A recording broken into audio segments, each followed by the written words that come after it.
एक दिन मेरे घर की घंटी बजी। मैंने दरवाज़ा खोलकर कहा, हाँ जी, आप कौन? तो उन्होंने कहा, आप दिन भर मुझे याद करते हो और अब आ गया तो पहचान नहीं रहे हो। इस पर फिर मैंने कहा, गजब करते हो, आप भगवान हो क्या?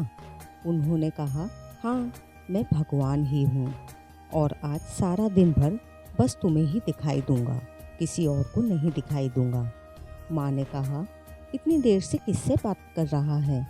मैं घबरा गया कि माँ को ये दिखाई नहीं दे रहे।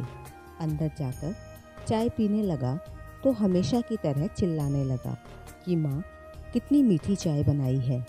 तभी मुझे आभास हुआ कि भगवान जी मेरे साथ हैं और मुझे देख रहे हैं। तो मैंने माँ से कहा, सॉरी माँ, चाय ठीक है। उसके बाद ऑफिस के लिए निकल गया। तो मेरी आदत थी गाड़ी चलाते चलाते फ़ोन पर बात करने की। तभी मुझे फिर आभास हुआ कि पास वाली सीट पर भगवान बैठे हैं।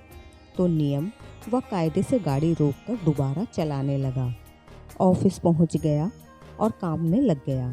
तो मेरी आदत थी ऊपर का पैसा लेने की और उस दिन बिना पैसों के सारी फाइलें साइन की और सब काम निपटाकर घर वापस आ गया।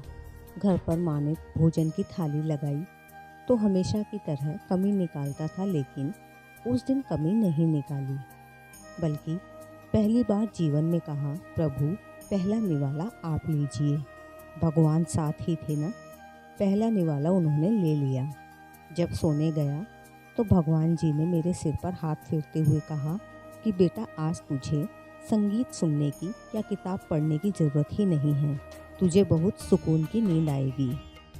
मुझे बहुत सुकून की नींद आई और माँ की आवाज़ से नींद खुल गई।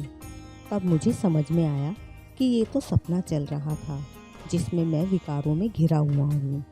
और उस दिन सपने में जिसमें भगवान ने मुझे आकर बताया कि हर पल मैं तेरे साथ हूँ, तुझ पर नज़र रखे हुए हूँ, मेरी नींद खोल दी।